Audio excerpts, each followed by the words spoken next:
obviously, this is a huge loss for Seattle and a huge break for my Cowboys. And I'm sorry, because I admire this guy as much as I admire any football player out there. He is a football player. He's not the biggest guy, but he's got the biggest heart I think I've seen on any defense in football this year. And remember, Skip, he played what? Was it the last half or maybe the entire game of that Super Bowl against the Patriots with a separated shoulder? He did.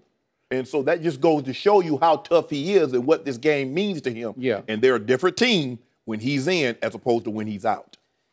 He's first-team All-Pro for 4 straight years, and the year before that, he was second-team All-Pro. So he's been that top guy for a long time. And they did come together around him. He's still the quarterback. I even think Cam could say, hey, I'm going to attack the box, attack the run.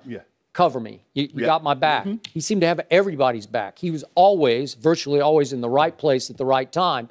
He punctured Gronkowski's lung. He's about half Gronkowski's size, right? Yes. And so what's bizarre and what I don't love about football, you played it obviously at the highest level, but too often the injury gods decide the whole season. They just do. You know, they're all these teams are pretty good, but then this guy gets hurt, that guy gets hurt, and it just changes everything.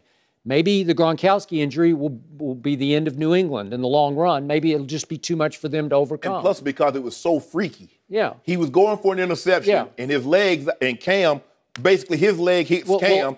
Well, how about this? He had not missed a game his whole career until last week when he had a hamstring pull. And usually when you have a hamstring pull, you're not going to miss one game. You're going to miss 5 or whatever. Yes. And somehow he misses one game. They lose to Jameis at Tampa. And you can't tell me he didn't, his being out of line didn't have a lot to do with that. Of course. And then he sucks it up. I don't know how he played last night, but he comes back and he's playing, seemed to be running pretty well. And to your point, what are the odds? You get blown up by friendly fire, right? Your own guy does you in on a play that you diagnosed and read beautifully. Richard Sherman said after the game, what did he say when he was down? He said, I read that, I forget what the quote was, you know, I broke on that perfectly, which he did. Well, so he's replaced by a guy named Stephen Terrell out of Texas A&M, undrafted. Got cut by 2 teams, Jacksonville, Houston Texans, wound up in Seattle. He started one game, which was the Tampa game, and they lost. And looked a mess. Okay, so how is it not? I mean, I don't want to like clap for the injury, but I got to tell you, I've mixed emotions, but I think it's a huge break for my Cowboys, who are now 11-1 with a 2.5 game lead over Seattle, and this is the team I fear. I don't fear the other teams. I'm sorry. Maybe I should fear Detroit or Tampa. Those 2 teams, they're both coming to Jerry World to play. No, because you shouldn't fear those teams because you know this team is tried and true.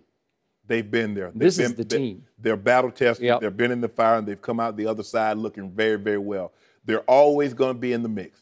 As long as these guys, I still believe they have another 2 or 3 year shelf life because these guys are all south of 30.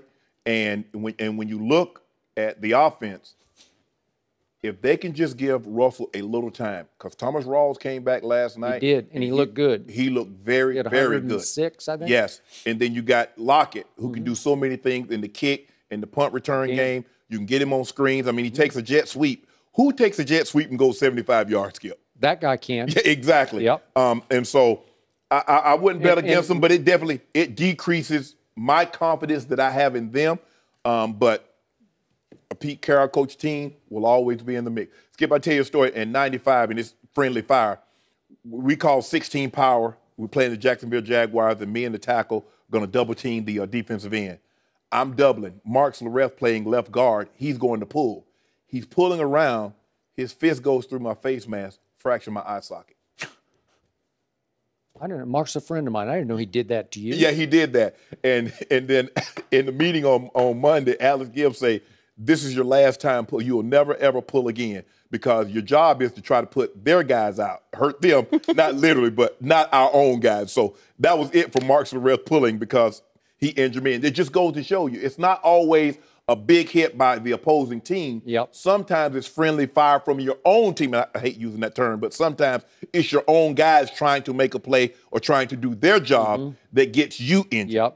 Well, so I thought going back, what was it, 6 games ago? Morris Claiborne was playing the best of any of my defensive backs for the Cowboys. He had a terrible injury, like a freakish, terrible injury. And now he might come back, maybe for the Giants or maybe the next game.